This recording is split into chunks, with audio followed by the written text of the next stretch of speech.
Sim. Muito bem, graças a Deus eu estou melhor, minha voz ainda continua meio rouca e um pouco fraca ainda. Mas nós estamos em Lucas 7, é isso? 7 o quê? 7h36, senhor. 7:16. Obrigado, Lica. Não importa o que eles falam, você está Isso. sempre no certo aí, viu? Obrigada. Então, Lucas, Lucas, né, um gentil, cristão gentil, inclusive médico de profissão, apresenta Jesus de um modo diferente, né, dos outros três. A meu modo de ver, ele apresenta Jesus como restaurador do reino a Israel, como a gente nota no começo do livro de Atos, que é um segundo livro. Há um tal de Teófilo, né, que ninguém sabe quem é, na verdade, a não ser que ele é excelentíssimo. Mas, a meu modo de ver, Teófilo estaria envolvido no julgamento do apóstolo Paulo em Roma, a meu modo de ver, né? E Lucas, então, faz uma acurada investigação dos fatos relativos a Jesus, com aqueles que estiveram com Jesus desde o princípio, que não era o caso dele, né? E apresenta essa informação detalhada aqui para Teófilo. Então, é o livro mais detalhado sobre Jesus, a meu modo de ver, é o Evangelho de Lucas, né? De uma maneira até bem mais sequencial, cronológica, etc., né? E o que está aqui é importante para Teófilo, né? Tendo a ver com entender quem é Jesus, e no segundo livro, entender quem é Paulo, servo de Jesus Cristo, né? Discípulo, né? E também Pedro, discípulo, e outros. Mas aqui em Lucas ele apresenta o mestre de Paulo, né? O mestre de Pedro, Jesus Cristo. Então, tudo que ele menciona aqui é sobre a restauração do reino. O reino, nós sabemos muito bem que Israel era uma sombra, e agora nós temos o corpo, né? Nós somos os mais bem-aventurados de todos os seres humanos, porque nós temos a plenitude da informação de Deus para nós, né? Não só aqui transmitida em Lucas, mas transmitida nos 27 livros do Novo Testamento, né? Muito bem. Alguém lê para nós aqui do 36 até o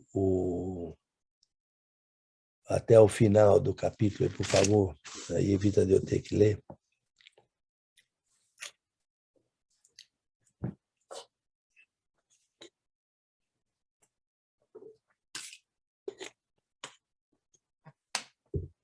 Como a Lica diz, um de cada vez. Né, Lica? Um de cada vez?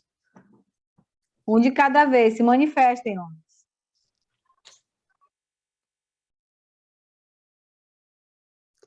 Está faltando o Azemar aí. Eu posso ler, então. E aí, Minha voz pastor? está um pouco melhor, eu posso ler. Vamos ver. Versículo 36, então. Convidado por um dos fariseus para jantar, Jesus foi à casa dele e reclinou-se à mesa.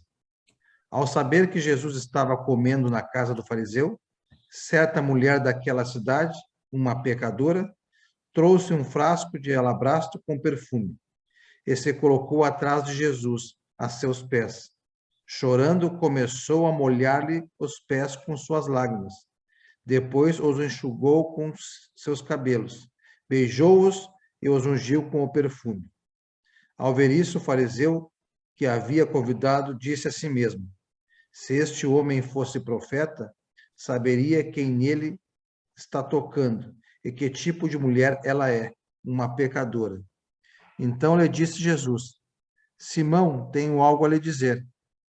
Dize, mestre, disse ele. 2 homens deviam a certo credor. Um lhe devia 500 denários e o outro 50. Nenhum dos dois tinha com que lhe pagar, por isso perdoou a dívida a ambos.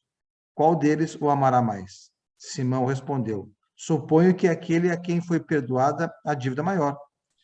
Você julgou bem, disse Jesus. Em seguida virou-se para a mulher e disse a Simão: vê esta mulher? Entrei em sua casa, mas você não me deu água para lavar os pés. Ela, porém, molhou os meus pés com suas lágrimas e os enxugou com seus cabelos.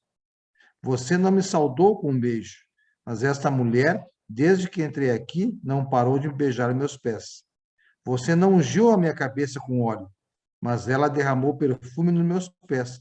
Portanto, eu lhe digo, os muitos pecados dela lhe foram perdoados, pois ela amou muito.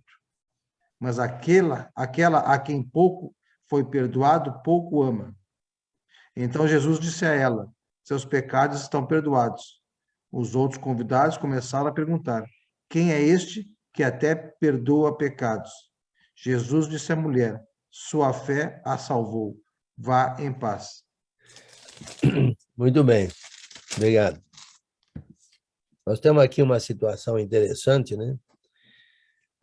Primeiro, porque o povo não tinha entendimento, certo? De quem Jesus era. Se Jesus é o restaurador do reino de Israel, certo? Ele veio restaurar, na verdade, veio restaurar. E veio restaurar todo aquele que necessita de restauração, inclusive essa mulher pecadora, né? Inclusive essa mulher pecadora, certo? Mas os judeus, os fariseus, etc., não entendiam muito bem a natureza dos ensinos de Jesus, né? E aqui, então, nós podemos aprender várias lições aqui nesse episódio aqui. Uma lição é a misericórdia, né? A misericórdia. Nós precisamos ter mais misericórdia para com os que erram, né? Para com os pecadores, né? Precisamos de ter mais uma misericórdia, mais um amor, né? Vamos dizer assim, é o tal negócio. Quem é que precisa de ser restaurado? O errado ou não restaurado? É o errado, né? É o errado. Quem é que precisa de médico? É o doente ou o são? Entendeu? Então, Jesus deixou bem claro aqui sobre isso, né? Agora, é interessante notar que foto é essa aí, hein? Alguém está mostrando alguma coisa aí, não? Muito aprendida. Não, Enia, não. A minha mãe está com uma certa dificuldade lá de deixar o celular em cima da mesa lá, aí ela está com um pouquinho de dificuldade lá no sítio. Ok, tudo bem. Falei, vai ver que alguém está querendo mostrar alguma coisa, eu não estou entendendo. Ok, muito bem. Então, vamos continuando aqui. Então, nós precisamos de ter mais misericórdia para com os que erram, porque, na verdade, Jesus é restaurador. Restaurador. E quem é que necessita de restauração? Aquele que necessita de restauração, né? Aquele que está errado, aquele que é pecador, aquele que cometeu erro, certo? Aquele que nos injuriou, vamos dizer assim, aquele que nos fez mal a nós, todos os errados, né? Os errados são. Mas é interessante também o arrependimento, vamos dizer assim, como se fosse o arrependimento dessa mulher, certo? O arrependimento dela. Olha só o que ela fez, né? Usou perfume, enxugou os pés de Jesus com suas lágrimas, com seus cabelos, etc., né? Regou os pés de Jesus com lágrimas e enxugou os pés dele com os cabelos e assim por diante, certo? Então, e aí Jesus então mostra para o fariseu, para Simão, né, o fariseu aí, ele faz uma comparação, certo? Um homem tem dois que devem a ele, né? Dois devedores. Um deve 500 denários e o outro 50, certo? 10 vezes mais, né? 50, 10 vezes 50 dá 500, né? 10 vezes mais. Agora, Jesus disse assim, o credor perdoa os dois devedores. Quem é que vai ser mais agradecido? Quem que vai amar mais o credor? Aí Simão disse, aquele é que ele perdoou mais, certo? Aquele é que ele perdoou mais. Então, Jesus falou, olha, foi assim, eu entrei aqui, você não me tratou desse jeito, não. Ela me tratou muito bem. Ele diz aqui no versículo, entrei em tua casa, no versículo 44, entrei em tua casa e não me deste água para os pés. Esta, porém, regou os meus pés com lágrimas e os enxugou com os seus cabelos. Não me deste ósculo. Ela, entretanto, desde que entrei não cessa de me beijar os pés. Não me ungisse a cabeça com óleo, mas esta com bálsamo, ou seja, com o perfume aí, né?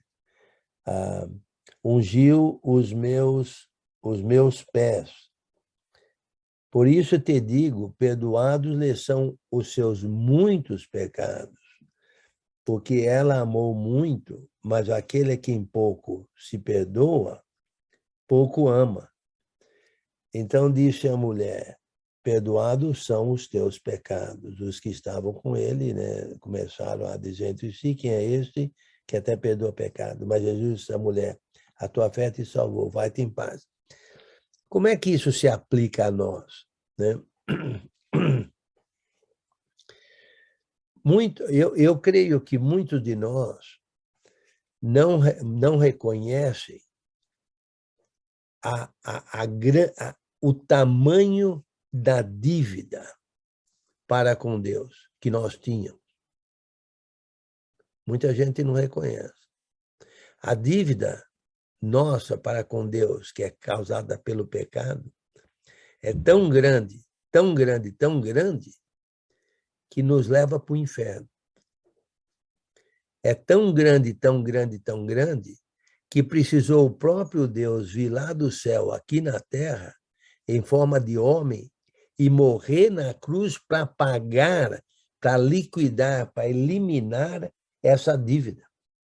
Não tinha outro, a meu modo de ver, não há outro jeito. A meu modo de ver, não há outro jeito de se livrar da dívida, a não ser através de morte, sepultamento e ressurreição. A meu modo de ver, não há.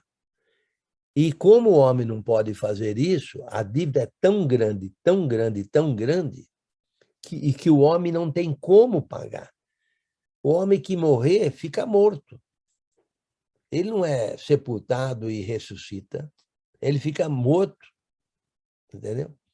Então Deus veio e pagou, morreu na cruz, no nosso lugar, para mostrar bem claro o tamanho da dívida que nós tínhamos. Mas muitos de nós não reconhecem o tamanho da dívida que a gente tinha para com Deus, e a gente então leva o cristianismo em banho Maria, como diz a expressão brasileira, né? Em banho-maria, né? E empurrando com a barriga, outro provérbio popular brasileiro, sem viver uma vida de agradecimento, sem viver uma vida de propagação da salvação, sem viver uma vida de amor fraternal,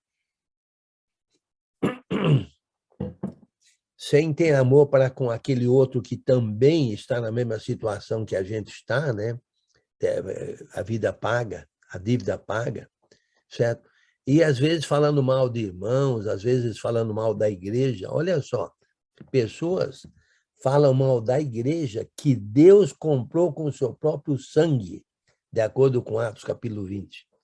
Deus comprou a igreja com o seu próprio sangue, certo?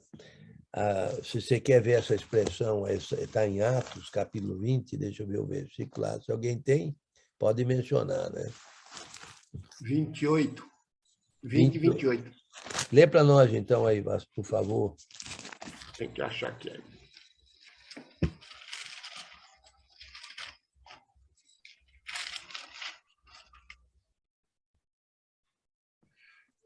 Vamos ler.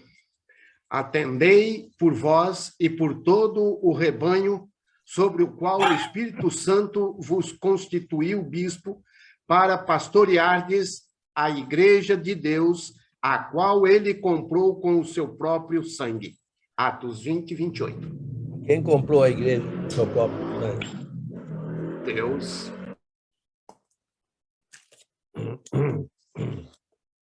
Então, Deus que comprou com o seu próprio sangue. E muita gente fala mal da igreja, muita gente não dá valor nenhum à igreja. Esse pessoal é um pessoal que não reconhece o tamanho da dívida, certo? Que foi paga. O tamanho da dívida que foi paga, né? Então, esse fariseu aqui também não entendeu nada disso, não tinha entendido nada disso, né? Mas o interessante, como eu falei, olha a mulher reconhecendo como ela era pecadora, né? Ela reconhecendo como ela era pecadora, certo? Então, nesse caso, ela fez tudo isso reconhecendo o tamanho da sua dívida, do seu pecado, né? Certo? É interessante. Então essa pecadora foi restaurada. Mas ela reconheceu o grande tamanho de sua dívida, né? E ela amou Jesus. Então, se nós reconhecemos o tamanho da nossa dívida, nós vamos amar muito mais do que nós amamos, né? Todo mundo, Deus, os salvos, a obra, né? Trabalhando mais na obra do Senhor e assim por diante, certo? Alguma pergunta ou comentário sobre isso aí? É muito interessante isso. Agora, quem é essa mulher? Entendeu? Aí você pode escrever livros sobre quem é ela, certo? Se é fulana, se é Betrana, a meu modo de ver, não faz diferença nenhuma, porque, inclusive, Lucas não mencionou o nome dela. Então, você pode ir lá em outros locais e tentar falar, não, acho que foi fulana, não, acho que foi ciclana, e assim por diante, né? A meu modo de ver, não faz diferença nenhuma, certo? Muito bem. Aqui tem assim, qual é a mulher? Os fariseus não mostravam nada além de desprezo pelos pecadores. Os fariseus. Né? Os fariseus se consideravam, como se diz, em inglês é self-righteous. Qual é a palavra para... Eles se consideravam não pecadores. Qual é a palavra? Uma palavra boa para eles, hein? Superiores aos outros? Não, mas não é bem essa palavra. Deixa eu ver se eu consigo achar aqui no tradutor, aqui uma palavra que eu estou querendo, que é... Eu sei a palavra em inglês muito bem, mas não sei a palavra self-right. Aqui eu procurei no tradutor, aqui diz que é hipócrita. Mas não é bem o que eu tenho em mente, não é hipócrita, não, vamos dizer assim. Não tem, não. A palavra mais certa é fariseu, mesmo. É fariseu. Certo? Então, aqui diz assim, Simão estava convencido de que se Jesus conhecesse o caráter dela, a teria mandado embora, pois o fato de ela tocá-lo presumivelmente transmitiria impureza cerimonial a ele. Bem, os fariseus não entendiam nada sobre a restauração de Jesus, né? Muito Esse bem. Simão, irmão, que ele foi convidado para jantar, esse fariseu, seria Simão o nome dele? É. Simão era um nome, a meu modo de ver, popular, né? Diz aqui, o nome dele é Simão, né? Diz assim, Simão, Em Simão. Mateus, Marcos e João, tem um outro caso também que Jesus foi ungido em Betânia, Sim. semelhante a esse mesmo fato que está narrando aqui. Mas lá era na casa de um leproso chamado Simão. Aqui é na casa de um fariseu chamado Simão. É interessante, né? Será que é a mesma pessoa? Não, isso que eu digo. Não, a meu modo de ver, a meu modo de ver não faz diferença, porque se fosse importante, aqui no relato de Lucas, ele teria especificado, né, se era o leproso, se não era o leproso, qual o nome da mulher, coisa e tal, porque o ponto-chave é a restauração da mulher, né? É a restauração da mulher. Então, não há muita necessidade, como falei, de até... Tem gente que acha que essa mulher também é Maria, né? E assim por diante, ou Maria Madalena, e etc., assim por diante. Mas, nos casos, eu não me preocupo com isso, não. Fala, Nivaldo. Oi. Oi. Já estudamos várias vezes e é interessante que a gente vai aprendendo a cada dia, porque às vezes nós julgamos o irmãozinho, né? Às vezes achamos que somos sabidinho, melhor que o outro e menosprezamos aquele irmão, né? E nós somos todos iguais. Eu fico imaginando assim, às vezes querem colocar o irmão num pedestal, achar que ele é o supremo e esquece dos irmãozinhos, né? Sim. E aqui é uma grande lição, porque você vê que a omissão foi visível, né? Ele não deu água, ele não fez nada. Então, assim, ela mesma uma pecadora, ela reconheceu que Jesus, e é interessante, né? Isso é para nós aprendemos a cada dia, de buscar e ser cego serve ao Senhor. Eu não sou melhor que ninguém. Às vezes, eu estava falando ontem na reunião dos homens, que às vezes a gente vê o irmãozinho lá no banco, lá, e às vezes a gente acha que os superiores só são aqueles irmãos que sobem no púlpito. Sim. Não é verdade? Sim. Precisamos ter mais, vamos dizer assim, mais misericórdia, porque, novamente, eu sempre falei isso, Nivaldo, eu falava assim para o irmão, na igreja, há muito tempo eu falo isso. Você vai numa reunião da igreja e tem aquele irmão, ou aquela irmã, ou aquele irmão bonitão, vamos dizer assim, amável, agradável, simpático, extrovertido e abraça todo mundo, e você vai e abraça o irmão, e ali no canto tem um irmãozinho ali que não tem essas características. Quem é que está precisando mais do seu amor fraternal? É aquele irmãozinho lá, não o que todo mundo está abraçando ele.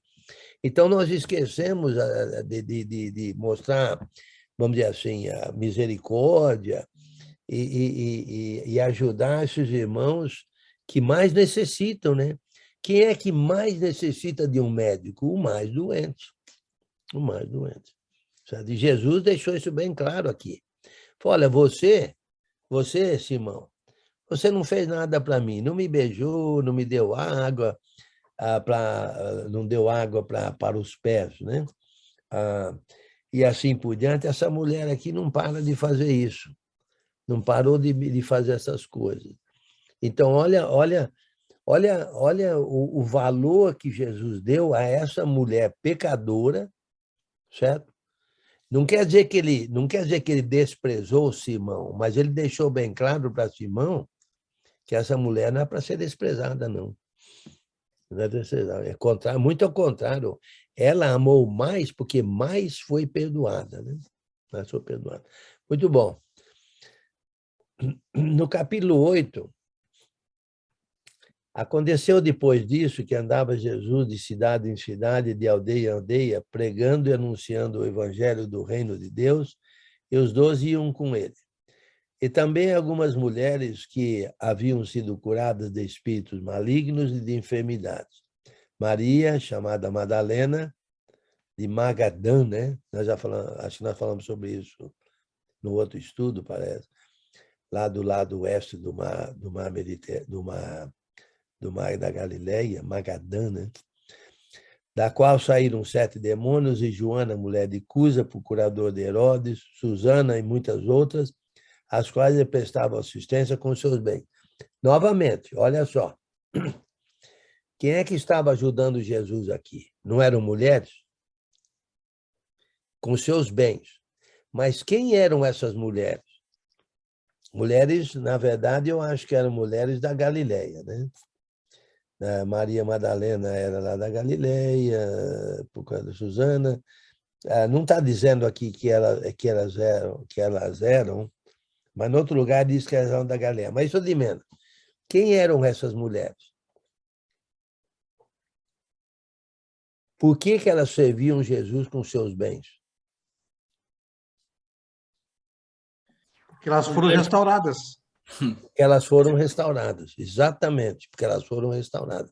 Elas reconheceram a restauração, que diz aqui que haviam sido curadas de espíritos malignos e de enfermidades.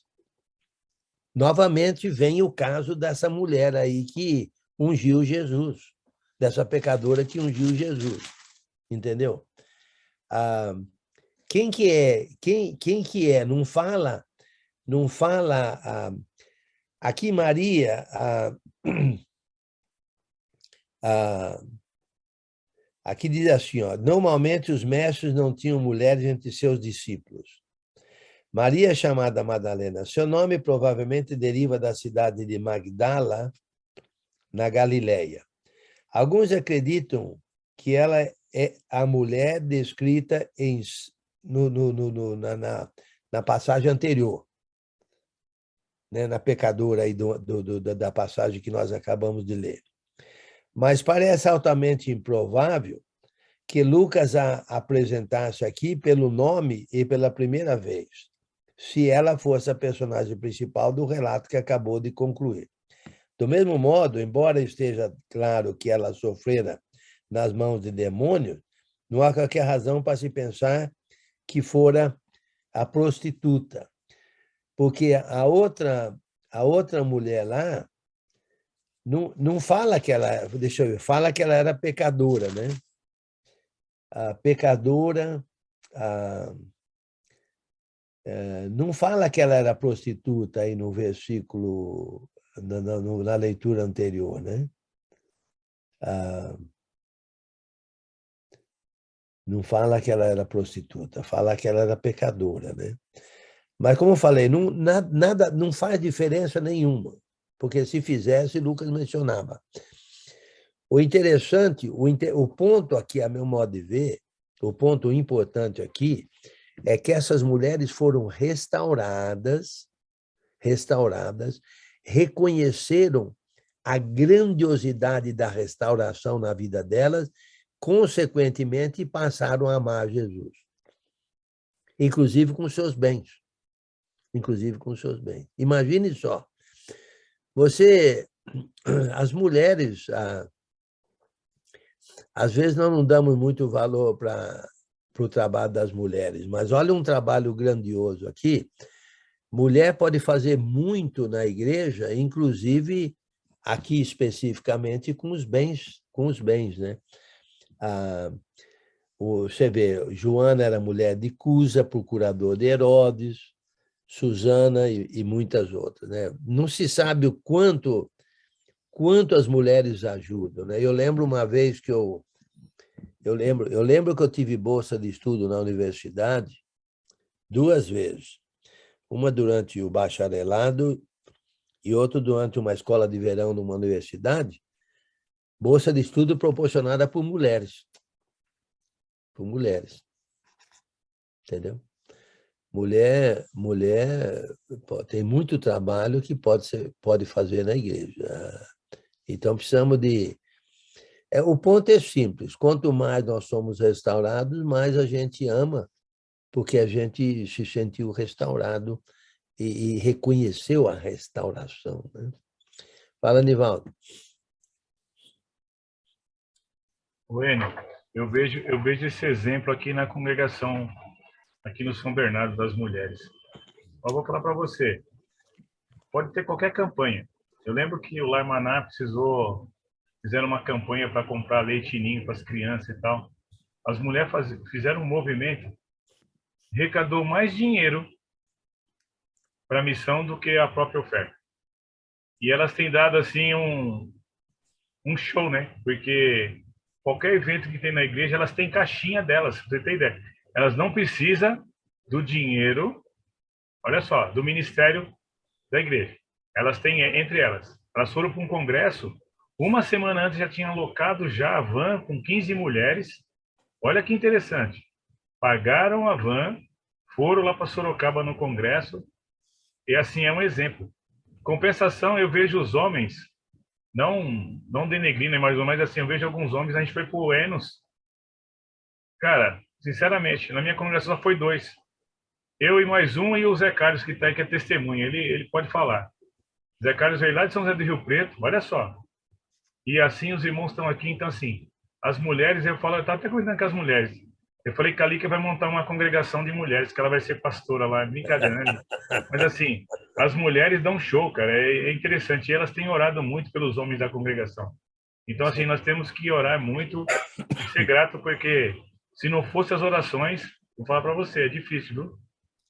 Olha, tem mais interessante, porque você sabe que tem mais mulheres na igreja do que homens. Geralmente tem mais mulheres do que homens. E as mulheres são mais batalhadoras, de uma maneira geral, né? Tem suas várias exceções. As mulheres batalham bastante, visitam mais, conversam mais entre elas, tem mais amor fraternal, tem mais... É incrível a dedicação das mulheres, né? Ainda mais uma mulher que reconhece que foi muito restaurada, como é o caso aqui. Olha só, tem essa pecadora, tem Maria Madalena, tem Joana, e tem Susana, e tem muitas outras, né, que foram restauradas de uma maneira ou outra, né? Essa aqui do perfume dos seus pecados todos, as outras foram curadas de espíritos malignos e de enfermidades, né? Então, reconheceram a restauração e passaram a servir Jesus, né? É como se fosse um agradecimento, ações de graças, né? Nós precisamos de ser muito agradecidos, muito agradecidos. E a maneira mais óbvia de se mostrar agradecimento é trabalhar para Jesus Cristo, né? Que é Ele que nos restaura, né? Ele que nos restaurou e nos restaura, né? Para a vida eterna. Vamos dedicar a nossa vida para Ele, né? Muito bem. Vamos ler aí a parábola do semeador. Vamos ler do 4 ao 15, por favor.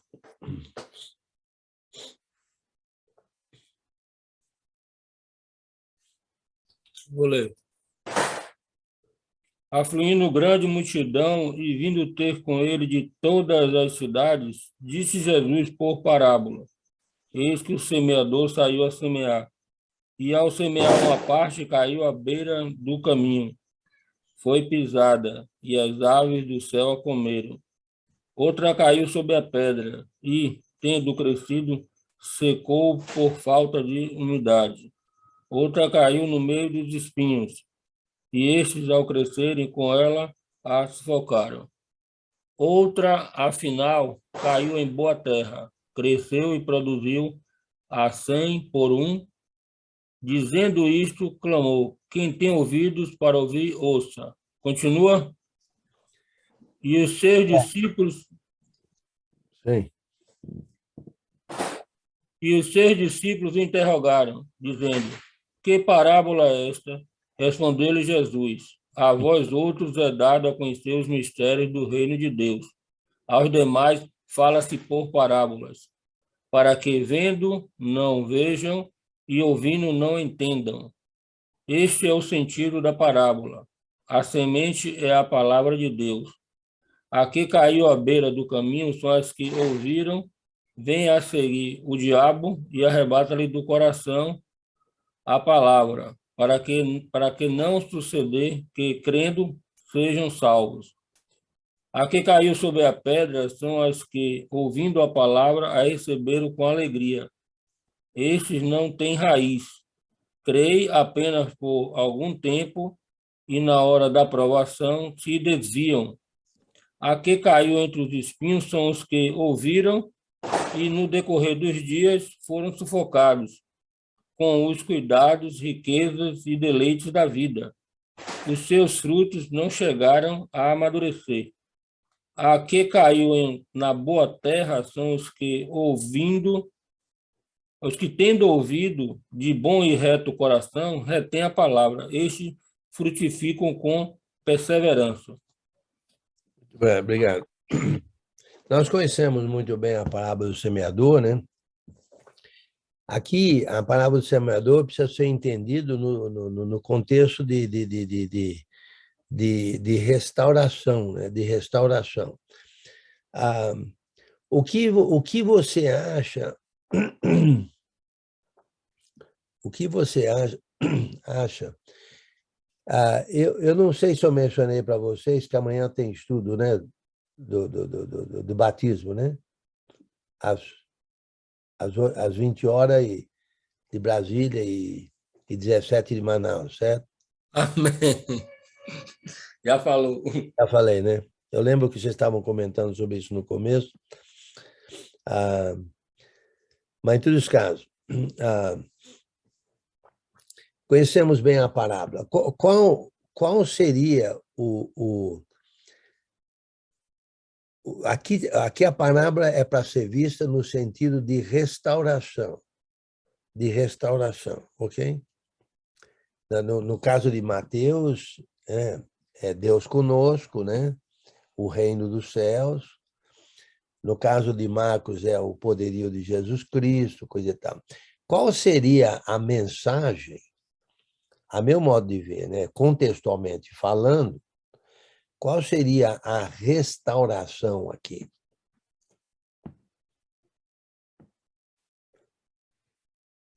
Alguém? Você não vai ser reprovado, não. Só pode não ser aprovado, mas não vai ser reprovado. Irmão, quando eu estudo essa passagem da parábola, até em mensagem, eu vejo o seguinte cenário dentro do corpo de Cristo hoje da igreja. Aqueles que ouvem a mensagem da estrada, a gente prega e não querem se restaurar e nem entram no corpo de Cristo.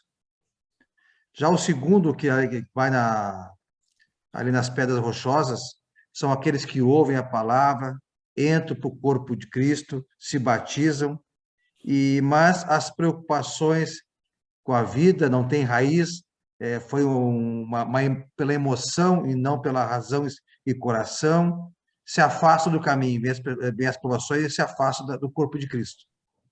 E existe o terceiro, que são aqueles nos espinhos, que ouvem a palavra, se batizam, permanecem no corpo de Cristo, mas como o irmão bem fala, são os esquenta-bancos que estão preocupados, as preocupações com a vida, com as riquezas, com os prazeres do mundo, não conseguem se entregar totalmente para serem restaurados.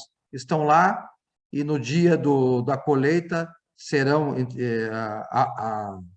o trigo, serão o joio. E a quarta são aquela do solo fértil, são os irmãos que se batizaram, se entregaram, restauraram, estão crescendo e produzem frutos, enquanto que o anterior que eu falei não produzem frutos, são infrutíferos. Mas todos esses existem. Bom, Jesus falou isso, né? Se Jesus falou, é que vai acontecer. E nós temos que ser francos com os irmãos, não é alguém trazendo a mensagem está dizendo isso. Jesus disse isso. Teremos 4 tipos de pessoas no mundo. Os que não vão ouvir, os que vão ouvir vão entrar e vão sair, os que vão ouvir vão entrar e vão ficar só entrando na mensagem de um ouvido e sai pelo outro, não passa pelo coração, e tem aqueles que vão entrar, vão restaurar, vão ouvir, vai para o coração e vão produzir frutos. Vejo isso. Ok, só uma pequena modificação aí. O terceiro grupo não é joio, não, viu? Não é joio. Não, eles vão ser salvos, então, mesmo ficando Não. lá na... Não. Mas não quer dizer que eles são joio. Eles não vão ser salvos porque eles não serviam a Deus, né? Mas não é o joio, não. Não é joio. Eles não vão ser salvos, mas não são joio, a meu modo de ver. E a meu modo de ver, não vão ser salvos também. Mas, ok, uma pergunta. Qual é o ponto principal dentro do contexto da restauração? Qual é a restauração? Qual é a restauração? Perseverança. A perseverança, irmão. A perseverança. E não é. Mas não é bem o que eu Ouvir a quero explicar. palavra, conhecer os mistérios do reino e perseverar até o final. Ok, vou te dar nota 8, mas vou segurar a nota. É ouvir de bom e reto coração. Qual é a restauração? Arrependimento? Não, também não. Mas não é. Qual que é a restauração? Tem que ter a restauração está no coração. Tem que ter um coração aberto para receber a mensagem. Não. Qual é a restauração? Frutificam e perseveram.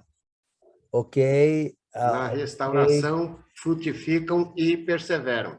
Ok. É reconhecer que Jesus é o Salvador. Eu vou te dizer a restauração qualquer, contextualmente falando. A produção de bons frutos. A produção de bons frutos.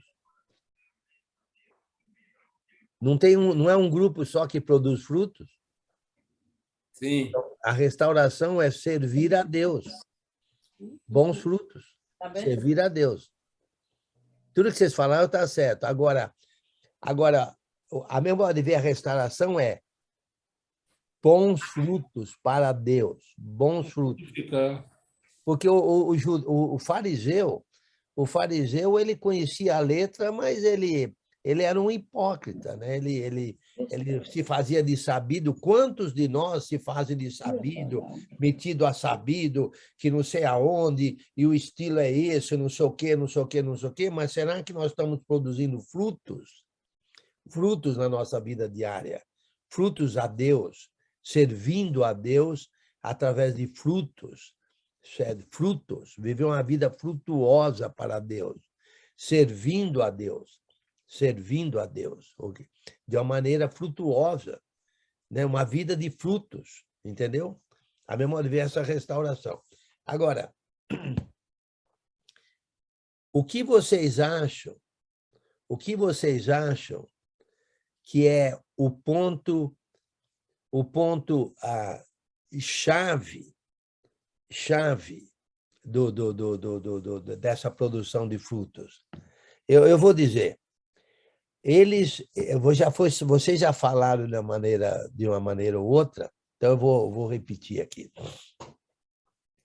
É o entendimento, entendeu? Eles entenderam, o quarto grupo entendeu no que consistia a restauração, certo? E aí tem um monte, você pode... O versículo olha o versículo 9. A vós outros é dado conhecer os mistérios do reino de Deus. Aos demais fala-se por parábolas para que vendo não vejam, ouvindo não entendam. Entendeu? Olha o versículo, no versículo, o versículo 12 diz assim: crendo, suceder que crendo sejam salvos. Então, não creram, não entenderam nada. Se tivesse entendido, eles teriam aceito, entendeu? Mas não entenderam nada. O segundo grupo, não tem raiz. Mas não tem raiz é porque não tem profundidade no conhecimento, entendeu? E o outro diz assim, os seus frutos não chegam a amadurecer. não chega a amadurecer. Quer dizer, que negócio é de ter fruto que não amadurece? Agora, o quarto grupo, olha só, retém a palavra. Esses frutificam com perseverança. Eles retêm a palavra, eles entendem o que é a restauração. Eles entendem que Jesus é restaurador, ele vem nos restaurar a Deus. Então, esse entende a restauração e vai produzir frutos dignos da restauração. De frutos que identificam que ele foi restaurado. Entendeu? O ponto-chave aí é o entendimento, a meu modo de ver, entendimento da restauração. E a restauração aí é a produção de bons frutos. E como o Giovanni mencionou, são 4 grupos. A restauração na perseverança com bons frutos? Sim, sim. Porque eles entenderam e eles são restaurados, eles perseveram em bons frutos. Em bons frutos. Sim, com certeza, bom ponto. Bom ponto. Agora, qual você acha que é o grupo interessante? A meu modo de ver, o grupo mais problemático é o terceiro grupo. A meu modo de ver. Olha a pedra. A meu modo de ver, é o grupo mais problemático. É o terceiro grupo. Porque o primeiro grupo não acreditou nada, não aceitou nada, não entrou no reino. O segundo grupo entrou, mas logo se escandaliza, não teve raiz, e assim por diante, se ofendeu por causa disso, por causa daquilo, não entendeu, não teve profundidade. O terceiro grupo é aquele que ele fica um pé num barco, um pé no outro barco, falando em termo amazônico aí. Um pé num barco, um pé no outro barco, entendeu? É irmão Raimundo, um pé na igreja, um pé no mundo. Eu conheço esse aí, crente São Raimundo, um pé na igreja, outro no mundo. Exatamente. É o irmão que, olha, ele a meu modo de ver, eu até colocaria eles na mesma posição do fariseu. Ele aparenta, mas não é. Ele está presente, vamos dizer assim, ele não abandona. É aquele negócio assim, como que é? Não te quero, mas não te largo. Como que é? Não te quero, mas não te largo, não vamos dizer assim. O esquentador de banco de igreja. O esquentador de banco. A palavra mais certa para mim é esquentador de banco. Mas isso aí é a função do joio. É a mesma coisa. Não. O joio, a meu modo de ver, o joio é algo paralelo ao cristianismo, que parece que tem o espírito do cristianismo, mas não é o cristianismo. Porque o joio ele cresce junto com o trigo, né? Então não tem como diferenciar ele. Mas isso não quer dizer que ele cresce na igreja, ele cresce paralelo, vamos dizer assim. A meu modo de ver a meu modo de ver, não estou dando meu parecer. É toda instituição a organização que, por exemplo, não quero dar nomes para não ficar muito crítico, mas é toda organização que parece que é cristianismo, mas na verdade não é, ok? Age como se fosse, mas não é. Entendeu? Porque nós temos muitas organizações no mundo, entendeu? Inclusive religiões que se dizem de Deus, mas estão longe de Cristo, entendeu? Inclusive organizações que querem agir como se fossem cristãs, mas não tem Cristo neles, não são fundamentadas em Cristo, entendeu? Não é a mesma coisa desse esquentador de banco, a meu modo de ver não é, certo? Então, esse esquentador de banco aí, coitado, ele está mais preocupado com as coisas do mundo, com as riquezas do mundo, com a fama do mundo, com o estudo, com um monte de coisa que impede, coisas que impedem ele de produzir frutos. Não tem tempo para Deus. Não tem tempo para Deus. Olha, se você não tomar cuidado, eu já falei para vocês, eu vou repetir.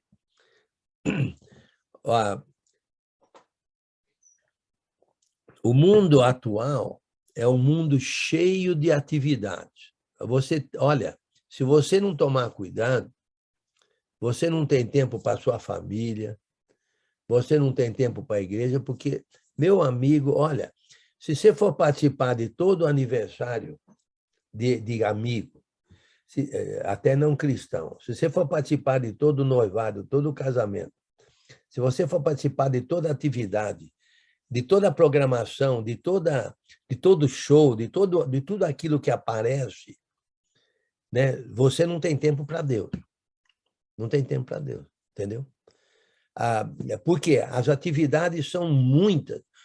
Olha, só em termos de televisão, eu já falei para vocês. Aqui nos Estados Unidos, aí também já deve ter acontecido isso, está acontecendo. Nós temos aqui planos que têm centenas de canais. Centenas de canais, entendeu? Então, tem um canal que é 24 horas por dia de filmes clássicos. Aqueles famosos Bang Bang, né? De antigamente, O Vento Levou, John Wayne e assim por diante. Tem um outro canal que é 24 horas por dia de notícia. Se você gosta de notícias, você pode ter notícia 24 horas por dia. Tem outros canais que têm shows, tem centenas de canais. Se você não tomar cuidado, você só vai assistir televisão. Não tem tempo para Deus. Não tem tempo para Deus, entendeu? Se você... Olha, o que acontece, por exemplo, uma vez eu fiz um estudo aqui, eu já falei isso para vocês, eu creio, mas eu estou repetindo. Eu fiz uma análise aqui de quantas vezes por semana, por ano, você pode perder a reunião da igreja. Olha, 2 domingos por semana você tem férias, que são 2 semanas aqui. E, geralmente, quando você tem férias, se a pessoa não é muito fiel, ela não comparece à reunião da igreja. Ela vai ter férias e tem férias de Deus também. Uma semana, você pode, 1 ou 2 semanas, você pode ficar doente. Na época do inverno, praticamente todo mundo pega gripe, e com gripe você não vai na reunião da igreja. Acontece que, às vezes, o filho pegou gripe, e você também não vai, a mãe não vai porque ficou em casa cuidando do filho. E assim por diante, aqui tem as atividades extracurriculares, em que o filho participa de campeonato de futebol, de vôlei ou de basquete, e os pais levam os filhos para participar noutra cidade. E o campeonato é durante o final de semana. Aí perde... Olha, eu fiz uns cálculos uma vez, a pessoa pode perder facilmente, praticamente, metade dos domingos da reunião da igreja. Só por atividades obrigatórias, entre aspas. Então, se nós não tomarmos cuidado, entendeu? Tem de tudo, olha, tem de tudo. Eu lembro uma vez, meu filho jogava no futebol do colegial, e quando é que eles vão fazer o banquete final da temporada? Na quarta-feira, na hora do estudo bíblico. Era a única época que eles podiam fazer. Eu falei, você vai me desculpar, meu filho não vai comparecer, não. Nós fomos lá, batemos o ponto antes, fomos no estudo e voltamos depois do estudo e pegamos alguma coisinha ali, porque, olha, as atividades são tantas Imagine você tem 3, 4 filhos, e eles todos participam de várias atividades extracurriculares. Você não tem tempo para Deus. Para começar, trabalha a semana toda, certo? O pai trabalha, a mãe trabalha. Olha, se você não tomar cuidado, não sobra tempo para trabalhar para Deus, praticamente. É claro que a vida diária é uma vida dedicada a Deus em tudo que a gente faz, né? Deve viver uma vida diária. Mas, com relação à igreja, por exemplo, se a gente não tomar cuidado, não tem tempo. Não tem tempo para a irmandade. Não tem tempo para ir fazer uma visita, não tem tempo para sair para pregar evangelho. Então, eu estou dizendo o seguinte, que é preciso tomarmos muito cuidado, que mesmo numa vida muito agitada, que é a vida moderna, muito agitada, que a gente tenha tempo para produzir frutos para Deus. Senão, meu amigo, se você não for consciente disso, as atividades tomam todo o seu tempo. Agora, como eu falei, você vai viver uma vida cristã até mesmo nas atividades que você tem durante o dia, no seu trabalho, né, nas suas férias, etc. Você vive para Deus. Mas e a edificação da irmandade? E a edificação da igreja? E a propagação do evangelho? Precisamos tomar muito cuidado com isso. Você vê, está deixando bem claro aqui que o terceiro grupo não tem tempo. Não tem tempo. Olha só, o versículo 14. Aqui caiu entre espinhos são os que ouviram e, no decorrer dos dias, foram sufocados com os cuidados, riquezas e deleites da vida. Está vendo? Foram sufocados com os cuidados, riquezas e deleites da vida. Os seus frutos não chegam a amadurecer. Não chegam a amadurecer. Certo? Eu não sei, eu não entendo nada de agricultura, mas pelo pouquinho que eu sei, vocês aí que mexem mais com plantação, agricultura, assim por diante, pelo que eu sei, quando uma planta frutífera, né, cresce no meio de espinhos e arbustos, ela não produz fruto, ela fica sufocada. Eu creio, como falei, eu não entendo nada de agricultura, mas eu entendo que ela não recebe o sol suficiente para amadurecer, para dar fruto, assim, porque ela é sufocada. Como falei, eu não entendo nada de agricultura, mas uma vez eu estava no Amazonas aí, mas no Amazonas, lá do lado do Peru, nós fizemos uma excursão lá, uma incursão no Amazonas, na floresta, e fomos numa região onde tinha uns pés de café, mas sufocados pela mata. Não produziam café nenhum, sufocados pela mata. Não produziam café nenhum. E eu notei, falei, nossa, sufocado, no meio de arbusto, no meio de árvores, de plantas, o pé de café sufocado, verde, tudo bem, mas sufocado, sem poder produzir fruto. Então, precisamos tomar muito cuidado com as atividades né, da vida. Olha, é fora de série quantas atividades a gente tem. E hoje em dia, não só isso, e o trabalho? Tem gente que tem 2, 3 trabalhos. Eu lembro de um casal em que o marido tinha 2 empregos e a mulher tinha 2 empregos. E aí? Que tempo sobra para Deus? Entendeu? Eu acho difícil, né? Sobrar tempo para a igreja, sobrar tempo para a família, para produzir frutos agradáveis a Deus. Mas o ponto-chave, a meu modo de ver, é o entendimento.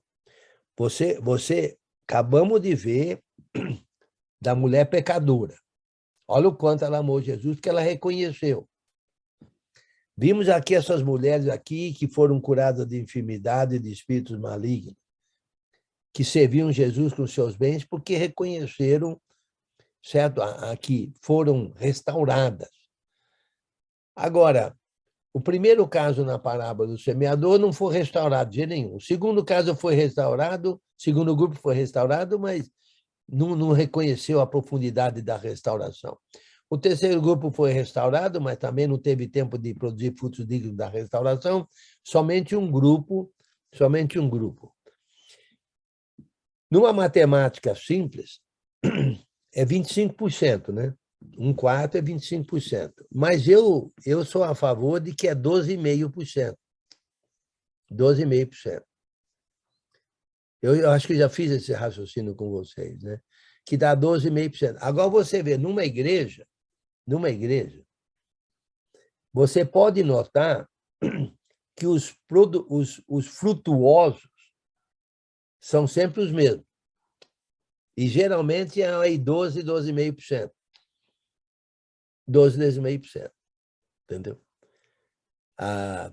Quanto é 12,5% de 100?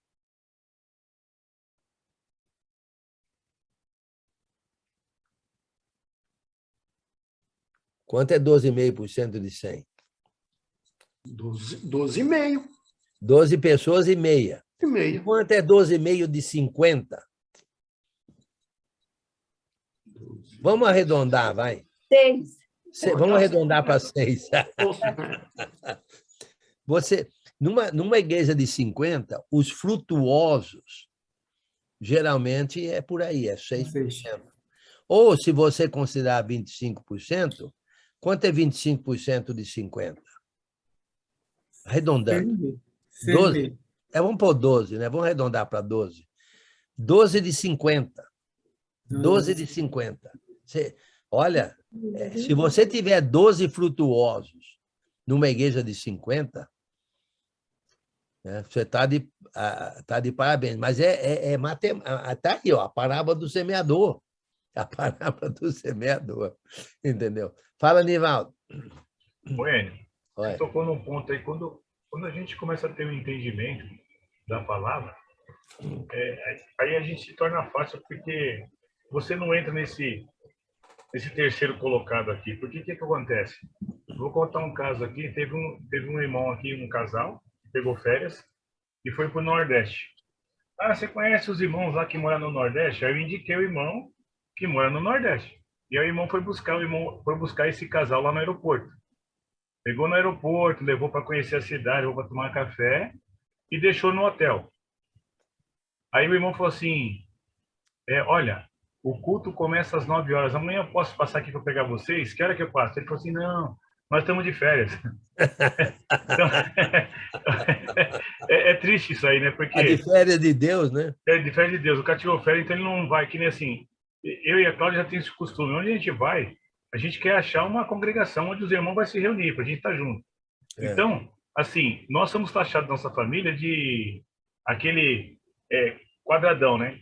Porque os eventos só tem no domingo. É sempre aos domingos os eventos. Churrasco e tal, não sei o que. Eu falei, olha, depois do meu compromisso com o Senhor, eu apareço aqui. Não, mas você vai chegar 2 horas da tarde, não tem problema. Eu venho aqui, dou um abraço em vocês, como um pedacinho de carne e vou embora. Mas o meu compromisso com o Senhor, eu não vou deixar. Sim. Entendeu? Então, assim, quando você tem esse entendimento, essas riquezas e os deleites da vida se tornam banal para você. Agora, sim, você vê muitos irmãos aí antigos que, meu amigo, chega no domingo, cara, só marca a viagem no domingo. Eu não consigo entender. O cara tá escalado, você escala ele 1 mês, aí ele chega no dia, ele fala assim, será que tem algum irmão que possa me ajudar aí? Porque hoje eu ia ministrar ceia e não vou poder estar aí que eu estou viajando. Cara, o cara fala no dia, não liga, entendeu como é que é? Então, assim, a gente tem que tomar um cuidado danado com isso aí. Eu preciso tomar um cuidado danado. E você, por exemplo, depois que você aposentou e depois que caiu a ficha, eu estou notando que você está mais envolvido. Porque você aposentou, viu? Aposentou, vírgula, mas depois eu acho que você realmente aposentou. Lembra que eu ficava pegando no teu pé? É aposentar, está trabalhando, coisa e tal. Imagine se todo aposentado reconhecesse a restauração dele, certo? A profundidade da restauração dele, não só isso, o fato que ele está restaurado até mesmo de várias maneiras para poder trabalhar para Deus. Tem um salário, tem uma instrução, tem uma congregação. Meu amigo tem a faca, como é que ele diz? A faca e o queijo? Como é que é? A faca e o queijo? Ou a faca e a marmelada para fazer um Romeu lá e Julieta? Não sei como é que é o negócio. Faca e queijo mesmo, faca e o queijo. A faca e o queijo na mão, rapaz, para trabalhar para Deus, e a pessoa, não, eu já agora estou aposentado. Meu amigo, você teve uma restauração aí, você tem muitos anos de vida pela frente, anos capacitados para servir ao Senhor, entendeu? Então, pega o boi pelo chifre aí, mão na massa, visita, né, os irmãos, vai atrás dos pecadores, trabalha como se você fosse pregador tempo integral. Só que você já foi restaurado para fazer isso, entendeu? E tem toda aí uma condição para poder fazer isso. Então, aí eu creio que precisamos entender bem essa parábola. Aqui nós estamos falando da restauração porque está em Lucas. Em Mateus, essa parábola tem um significado diferente, né? A meu modo de ver, né? Quem é que é o frutuoso? Quem é que é frutuoso lá em Mateus, contextualmente falando?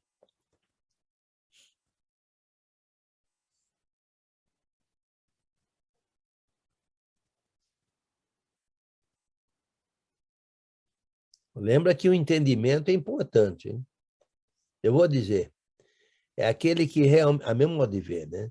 É aquele que entendeu a presença de Deus na vida dele. Esse, meu amigo, esse aí vai ser frutuoso. E Marcos? Marcos é aquele que reconheceu o poderio de Jesus na vida dele. Jesus capacitou ele, deu poder a ele de frutificar para Deus. Então, o ponto-chave aí é o entendimento. O ponto-chave aí é o entendimento, como eu acabei de falar, a pecadora, ao quanto ela amou Jesus. Porque ela reconheceu a restauração dela.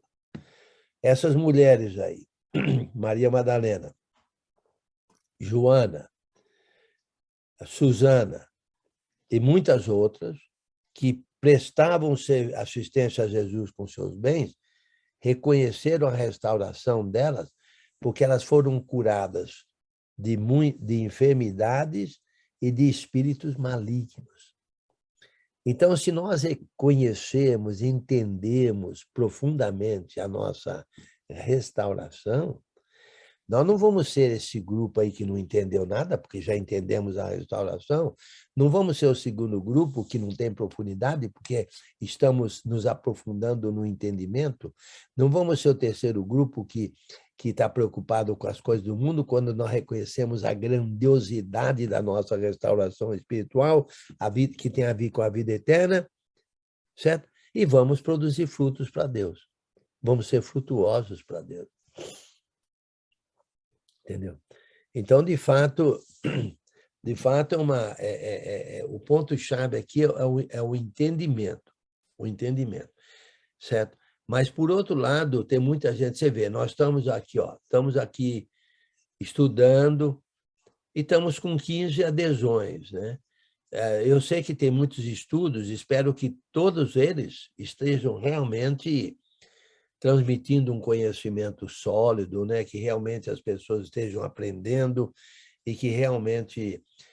Nós temos agora essa metodologia, essa tecnologia aqui, que é uma maravilha para ajudar na propagação do conhecimento sólido do Evangelho de Jesus Cristo, né? E vocês que estão aí estão de parabéns por aproveitar essa oportunidade, né? Certo? E outras oportunidades, né? Essa não é a única, né? Não é a única. Muito bem. Vamos falar mais uma parábola aí, vamos terminando. Versículo 16. Ninguém, depois de acender uma candeia, a cobre com um vaso ou a põe debaixo de uma cama. Pelo contrário, coloca sobre um velador, a fim de que os que entram vejam a luz. Nada oculto que não há de manifestar-se, nem escondido que não venha a ser conhecido e revelado. Vê depois como ouvis, porque o que tiver se lhe dará, e ao que não tiver, até aquilo que julga ter, lhe será tirado. Opa! Parece que essa candeia tem a ver com a parábola do semeador. A parábola da candeia parece ter a ver com a parábola do semeador. Ninguém, depois de acender uma candeia, quem é que acendeu a candeia na parábola do semeador? Grupo 3. Não. O que acendeu mesmo é o 4.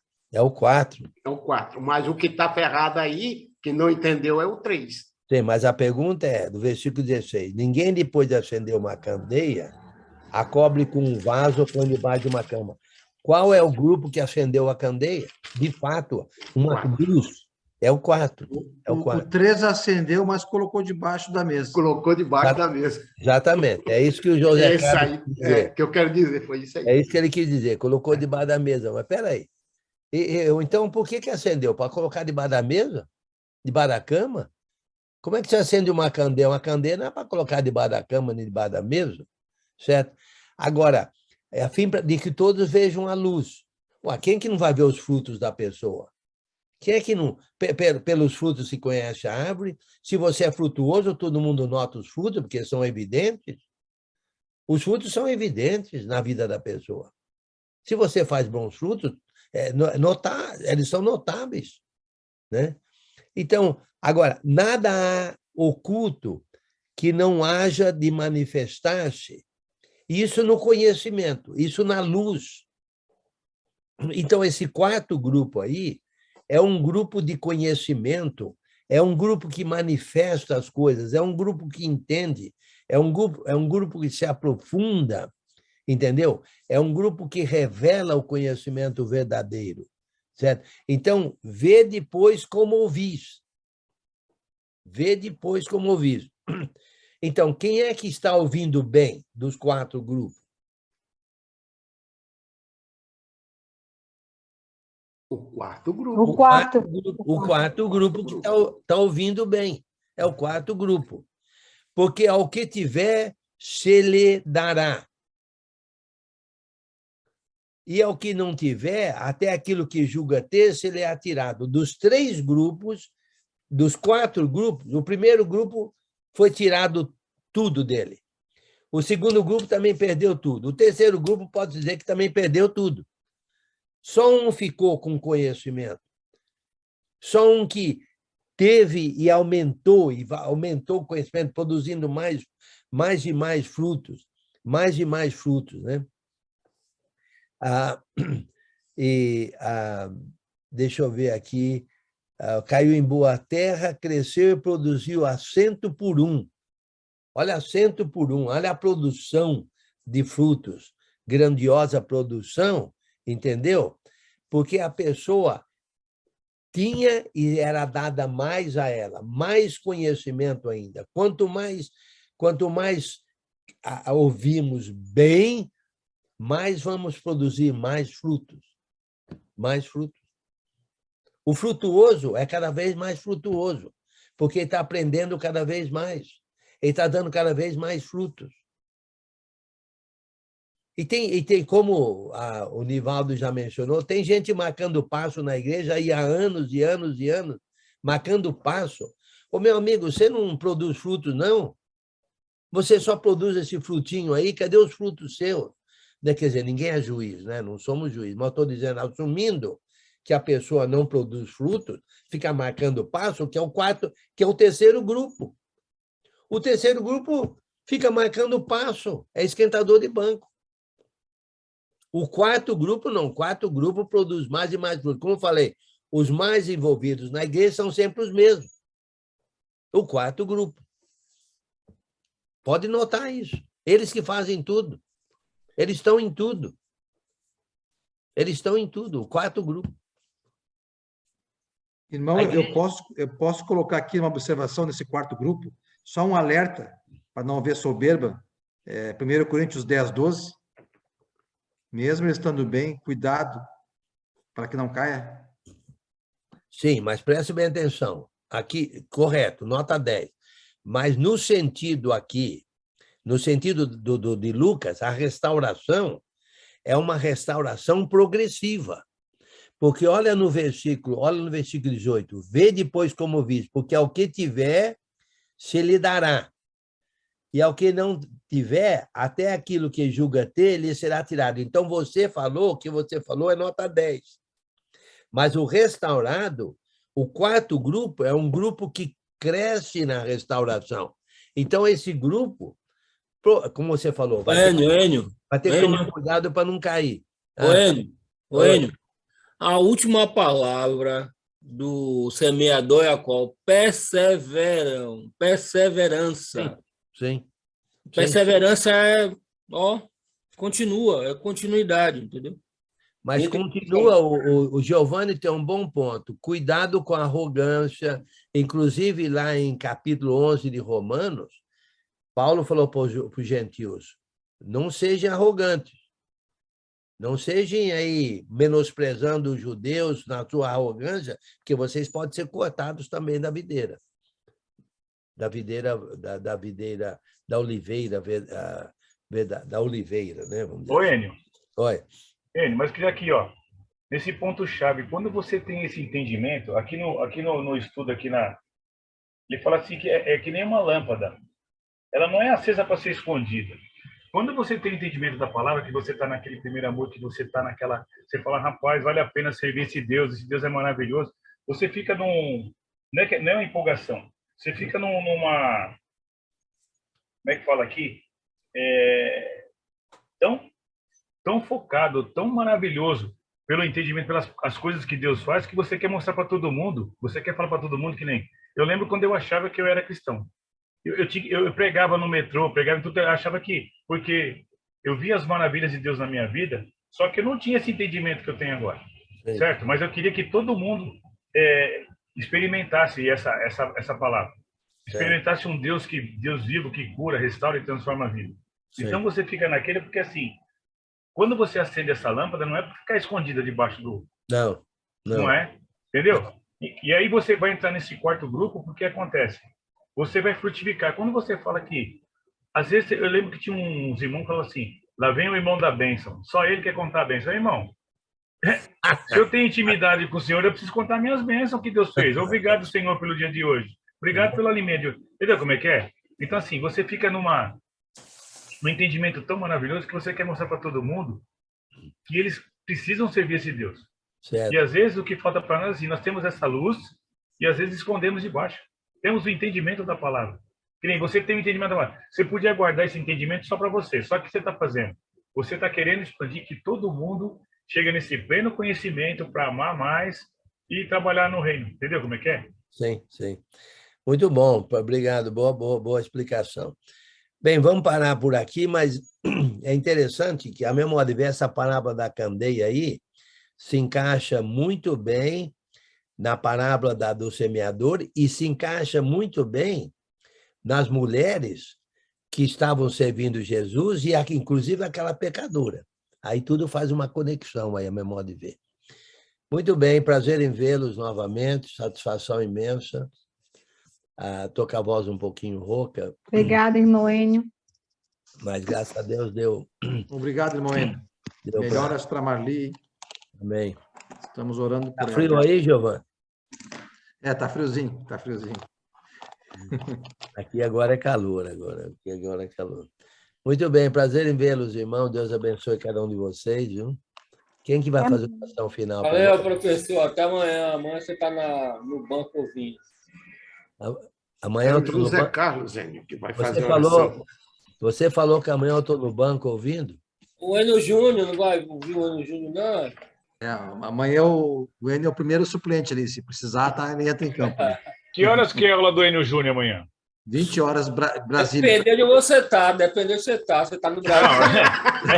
Ô, Renato, Só pelo amor de Deus. Uma aula aí. Quinta-feira que vem eu vou entrar às 20 horas, Renato. Fica Se você estiver no país da Lica, no país da Estão esquecendo das coisas. Vai ser às 18 horas. 18? Horário de Oklahoma. Não, no Brasil é 20 horas. Depende. Alguém que tiver esse link, por favor, manda para mim. Cuidado para a Lica não mudar o horário, hein, gente? Vamos ficar atentos aí. Ô, Alessandro, cuida desse horário aí para nós. Pode deixar. Quem que tem aí? Eu não sei quem é que tem de vocês aí que tem. Acho que o Barbosa tem, né? Eu coloquei meu telefone ali, o irmão Zé Carlos. Deixa eu anotar, então. Está no chat, né? Deixa eu anotar aqui. Eu arrumei ali. E, se for o mesmo link de Levítico que eu tenho para o Fábio, eu te passo. Só se o Fábio, é o Fábio que está coordenando as sextas-feiras, né? Em Petrópolis. É o Fábio. Eu penso que vai ser o mesmo link, penso pela lógica, né? Mas se ele mudar o link, você colocou ele vai nos informar, eu acho. Está aqui, ó, Giovanni Barros, não estou vendo. 51 984 00 7791, tá ali, não tá aí? 51 94 984 984 00 7791. 7791. Ok. Depois eu mando para você aí. Eu vou mandar o link do estudo que era com o Enio Júnior de Levítico. Estou supondo que vai ser o mesmo. Olha o horário, senão o Barbosa não vai saber. Eu me sintonizo com os horários do Brasil. Não, sou o José Carlos, tudo bem, mas o Barbosa... Manda para mim, José Carlos. Quem aguentar ali, que ainda está difícil. Viu? Não sabe interpretar as coisas. Quem que vai orar por nós? Anotou aqui o seu contato, Dani. Qualquer link que mandar, a gente envia para você, Dani. Pode deixar. Eu vou mandar para ti, então, irmão Alessandro, o que eu tenho de Levítico, e tu manda para ela. Se o Fábio divulgar um outro link amanhã, em cima da hora, a gente vai ficar sabendo só amanhã daí. Tranquilo. Estamos supondo que vai iniciar amanhã, né? Não temos, a não ser que o pai, ele está confirmando. O pai é pai, né? Se o pai confirmou... Eu acho que vai ter. É vizinho. O pai falou, está falado. Eu acho que vai ter. Então tá bom. Gente, vamos orar então? Eu queria lembrar que a Edivânia, acho que vai passar também por um processo médico amanhã. Não sei se já vai ser uma cirurgia, mas ela está com problema de coluna. E o Afonso me mandou uma mensagem pedindo oração. Então, vamos lembrar da Edivânia também neste momento e nas nossas orações em casa, ok? Vamos orar, então. Bendito Deus, amado Pai, nós queremos, nesta noite, agradecer ao Senhor por ter nos dado a oportunidade de vivermos mais um dia em Teu mundo e, neste dia de hoje, podermos degustar deste tão valioso ensino que hoje à noite recebemos através do Teu servo, Enio, que tem dedicado a vida dele a servir o Senhor com todo esse amor, ó Pai. Nós queremos pedir ao Senhor que a cada dia nós não venhamos somente aprender, mas também colocar em prática tudo isso que estamos aprendendo, pois este é ao que fomos chamados, Pai. Aprender para melhor servir o Senhor, servir no Teu reino aqui na terra, levando conhecimento daquilo que nos está sendo confiado, Pai, para que nós possamos agregar outras almas ao Teu reino. Pai nosso que está nos céus, nós queremos Te agradecer pela restauração que o Senhor tem feito na vida do Enio e pedimos desde já pela Marli, ó Pai, que o Senhor esteja cuidando dela, como o Senhor tem cuidado dia a dia, Pai, para que ela possa também se recuperar e em breve estar conosco, trazendo aquela alegria e sorriso que sempre ela dedicou e o amor que ela dedicou aos Teus servos, Pai, espalhados por todos os lugares por onde ela tem andado e feito amizade e compartilhado o conhecimento que ela tem com as pessoas, assim como o teu servo Enio. Pai nosso que está nos céus, nós queremos lembrar ainda da irmã Maria José, esposa do seu Esdra, que vem se recuperando, o Senhor, de um tratamento. O Senhor conhece, o Senhor sabe o sofrimento, a dificuldade que eles têm para se recuperar naquele tratamento, Pai. Mas o Senhor é o médico dos médicos, é o Senhor dos senhores, ó Deus. Por isso nós pedimos que o Senhor, desde já, esteja curando aquela senhora, Pai. Pois ela tem também, Senhor, a necessidade da tua presença na vida dela, restaurando, Senhor, a saúde dela, pois só o Senhor é o Deus a quem ela quer servir. Deus amado, nós queremos ainda colocar na tua presença a recuperação do Marcelo, ó Pai, que vem agora se recuperando dessa cirurgia, que hoje ele sofreu essa intervenção, e que o Senhor possa estar cuidando dele, que em breve ele possa estar ao seio do seu lar, junto com seus familiares, gozando da bênção que o Senhor tem reservado para ele e toda a família, lembrando e agradecendo desde já pela vida do Davi, ó Pai, que o Senhor já os trouxe para casa, e que agora, Pai, ele desfruta do conforto do lar, ó Pai, que cada dia ele possa se recuperar mais e mais, e em breve possa voltar às suas atividades normais, como sempre teve, Pai, na vida dele. Queremos ainda, Pai, lembrar da Edivânia, que está, Senhor, com problema sério na coluna, que ela possa, Senhor, na consulta, no médico, ao passar pelo médico, seja qual for a intervenção, que ela venha sofrer, Pai, o Senhor esteja cuidando dela, Pai. Deus amado, nós queremos ainda colocar a vida da minha esposa, que amanhã também está passando por uma cirurgia, Senhor, embora um pouco não preocupante, Pai, mas que o Senhor possa estar também cuidando daqueles, Pai, que vão cuidar da vida dela, enquanto ela está passando por esta cirurgia, ó Deus, que o Senhor a restabeleça, Pai, e que nós em breve possamos nos glorificar e agradecer ao Senhor por mais esta vitória que estamos alcançando, Pai, neste dia de amanhã. Ó Deus bendito, nós pedimos pela tua igreja, teus filhos, aonde quer que os tenha, qual seja a enfermidade, Pai, pois nós sabemos que o Senhor é o médico que cura todas as doenças, inclusive, Pai, o Senhor cura a maior das doenças, a doença que mais acomete as pessoas, Pai, que é o pecado. Que o Senhor venha, Pai, nos livrar de todo esse pecado que o mundo tem cometido, Pai, porque Jesus pagou um alto preço para que nós tivéssemos uma vida em abundância na tua presença. Assim nós oramos e agradecemos em nome de teu amado Filho Jesus Cristo. Amém. Amém. Amém. Obrigado, irmão. Boa noite, irmão. Boa noite, Giane. Melhor, Giane. Boa noite, irmãos. Boa noite a todos. Boa noite a todos. Boa noite, irmã Giane. Boa noite, Giane. Boa noite, Renato. Valeu, Boa noite a Alessandro. todos, irmãos.